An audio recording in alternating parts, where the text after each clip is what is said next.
Hola, buen día para todos. Hoy estudiaremos calor extremo. Antes de empezar, lo haremos con una palabra de oración. Oremos. Padre Santo y poderoso Dios, gracias, oh Señor, por la oportunidad que nos das de ser llamados tus hijos. Queremos que nos ayudes a entender en este momento tu palabra. En el nombre de Jesús. Amén. El versículo de memoria lo encontramos en Isaías, capítulo 53, versículo 10. Dice la palabra de Dios: con todo eso Jehová quiso quebrantarlo, sujetándole a padecimiento. Cuando haya puesto su vida en expiación por el pecado, verá linaje, vivirá por largos días, y la voluntad de Jehová será en su mano prosperada. En medio del dolor, a veces nuestra fe empieza a desfallecer, y a veces pensamos cosas terribles acerca de Dios. Tal vez se nos pasa por la mente que Dios no existe, o tal vez nos imaginamos un Dios cruel. Por eso hay muchas personas que rechazan a Dios cuando el dolor llega a sus vidas. Otras personas piensan toda clase de cosas malas acerca de Dios.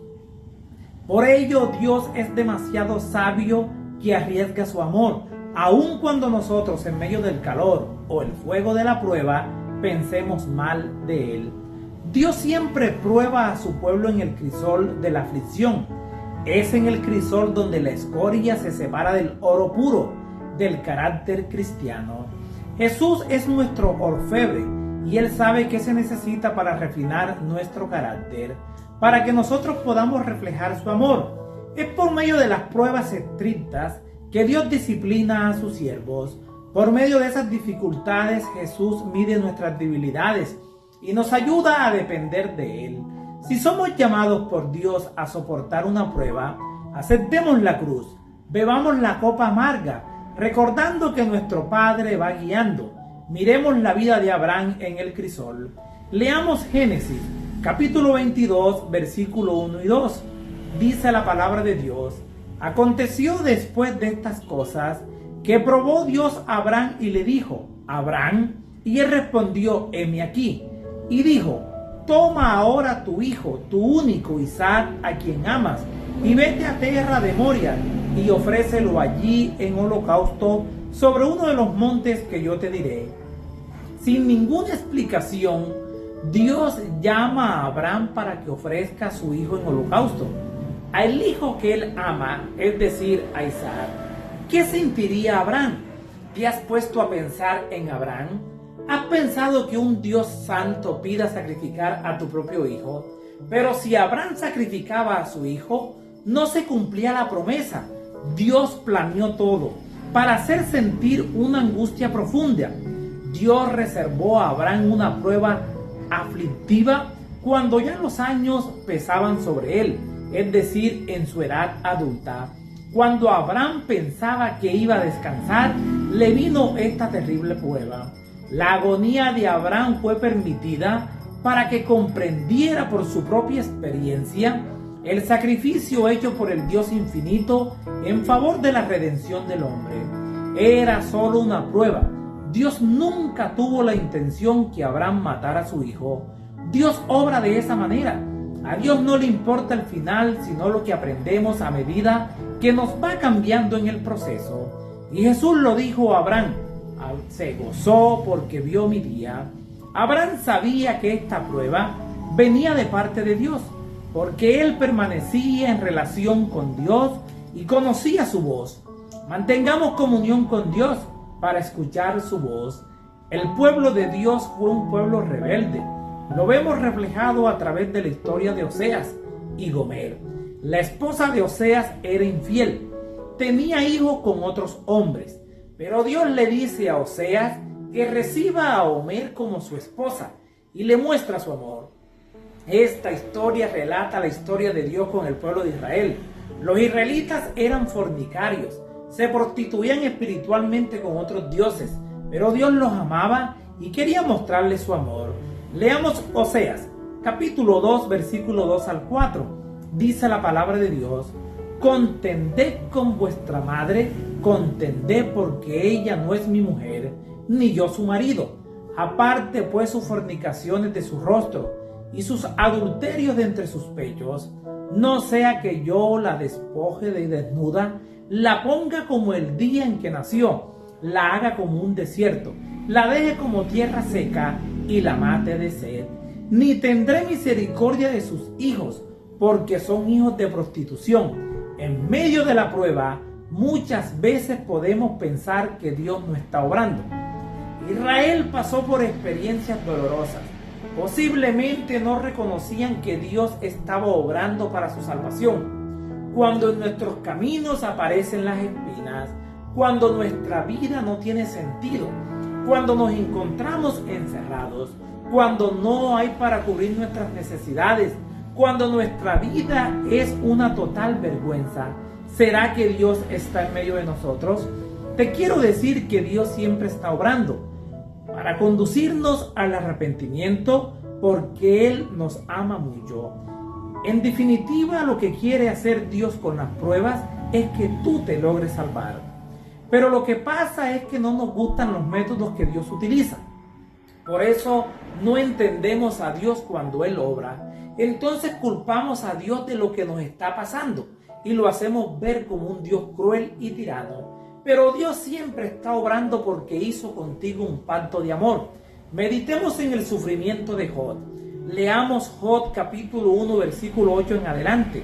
Dice la palabra de Dios: y Jehová dijo a Satanás: ¿no has considerado a mi siervo Job, que no hay otro como él en la tierra, varón perfecto y recto, temeroso de Dios y apartado del mal?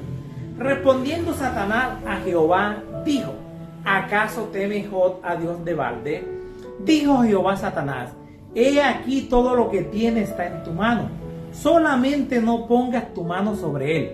Y salió Satanás de delante de Jehová. Los ángeles van donde Dios y Satanás llega también. Es Dios quien pregunta por Job. Dios llama la atención de Satanás hacia Job, sabiendo lo que vendría. Job estaba en la tierra tranquilo, en paz, pero no sabía que pronto le llegaría un crisol de pruebas bien caliente. Estamos más que claros que es Satanás quien causa el sufrimiento de Job, pero también está claro que es Dios quien concede el permiso para que Satanás acabe con las posesiones de Job, a sus hijos y su salud física. Dios quería demostrar a Satanás que hay hijos fieles en esta tierra. Job y las pruebas. Leamos Job capítulo 1 versículo 20 al 21. Dice la palabra de Dios: entonces Job se levantó y rasgó su manto y rasuró su cabeza y se postró en tierra y adoró y dijo: desnudo salí del vientre de mi madre y desnudo volveré allá. Jehová dio y Jehová quitó, sea el nombre de Jehová bendito. Job no se amargó la vida ni tampoco le dio la espalda a Dios. Nunca desconfió Job de Dios, ni pensó que seguía a un Dios cruel. Job afronta su horno de aflicción en la presencia de Dios y lo sigue adorando. Pero escudriñamos los versículos 20 y 21, donde damos cuenta que Job acepta que no puede y que tampoco tiene derecho a nada. Reconoce que salió desnudo. Job reconoce que Dios tiene el control de todas las cosas y decide Job confiar en la justicia divina. Dice: sea el nombre de Jehová bendito. Cuando la prueba llegue a tu vida, sigue los pasos de Job. Hay una herramienta poderosa para vivir en la esperanza. Leamos 2 de Corintios capítulo 1 versículo 8 y 9. Dice la palabra de Dios: ¿por qué, hermanos, no queremos que ignoréis acerca de nuestra tribulación que nos sobrevino en Asia? Pues fuimos abrumados sobremanera más allá de nuestras fuerzas, de tal modo que aún perdimos la esperanza de conservar la vida. Pero tuvimos en nosotros mismos sentencia de muerte, para que no confiásemos en nosotros mismos, sino en Dios que resucita a los muertos. Pablo había soportado mucho, pero Pablo no se doblegó. Pablo creció en la alabanza a Dios. Las tribulaciones te llegan para que las superes, y por medio de ellas Dios te consuela en todas las tribulaciones, para que podamos también nosotros consolar a los que están en cualquier tribulación, por medio de la consolación con que nosotros somos consolados por Dios. Dios te quiere usar a ti para que atiendas a los que están abatidos.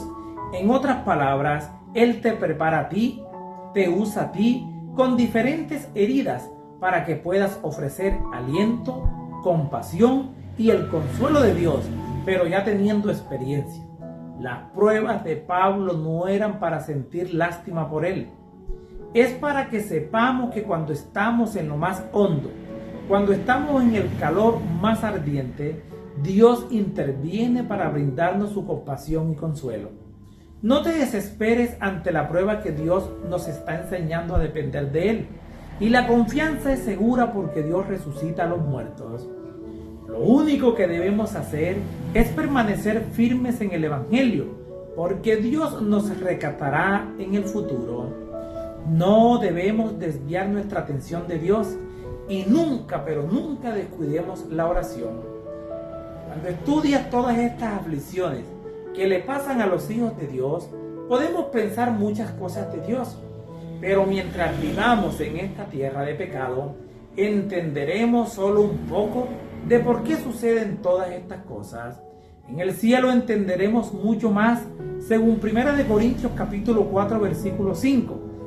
Así que no juzguéis nada antes de tiempo, hasta que venga el Señor, el cual aclarará también lo oculto de las tinieblas y manifestará las intenciones de los corazones, y entonces cada uno recibirá su alabanza a Dios.